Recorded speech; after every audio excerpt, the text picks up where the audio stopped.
new shape, he grumbled. A shape good enough for me is good enough for him. He goes gallivanting off to crew, leaving us to do his work, and comes back saying how happy he feels. It's disgraceful. And there's another thing. Henry whistles too much. No respectable engine ever whistles loudly at stations. It isn't wrong, but we just don't do it. Poor Henry didn't feel happy anymore. Never mind, whispered Percy. I'm glad you're home again. I like your whistling. Goodbye, Henry, called Gordon. We're glad to have you with us again, but remember what I said. Later, Henry stopped at Edward's station. Hello, Henry, said Edward. You look splendid. I was pleased to hear your happy whistle yesterday. Thank you, Edward, smiled Henry. Shh, shh. Can you hear something? It sounds like Gordon, said Edward, and it ought to be Gordon. But Gordon never whistles like that. It was Gordon. He came rushing down the hill at a tremendous rate. He didn't look at Henry, and he didn't look at Edward. He screamed straight through the station and disappeared. Well, said Edward. It isn't wrong, chuckled Henry, but we just don't do it. And he told Edward what Gordon had said.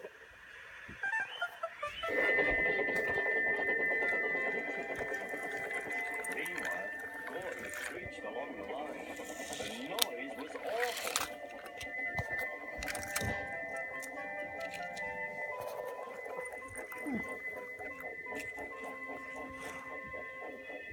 At the station, everyone held their ears. The Fat Controller held his ears too.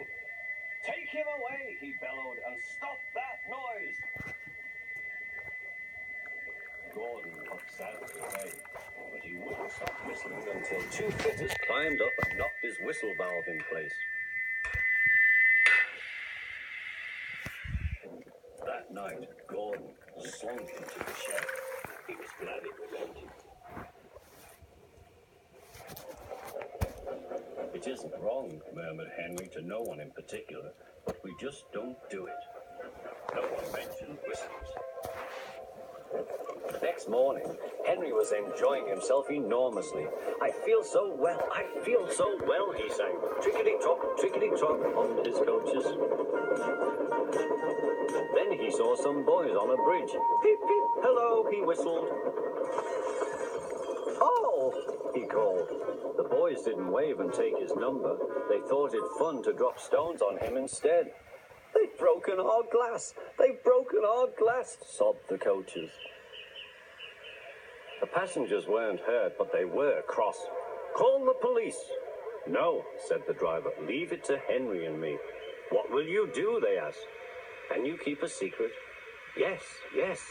Well then, said the driver. Henry is going to sneeze at those boys.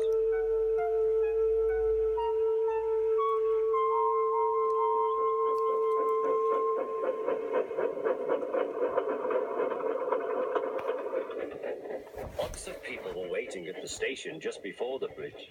They wanted to see what would happen. Henry has plenty of ashes, said the driver. Please keep all windows shut till we have passed the bridge. Henry is as excited as we are, aren't you, old fellow? Henry was feeling stuffed up.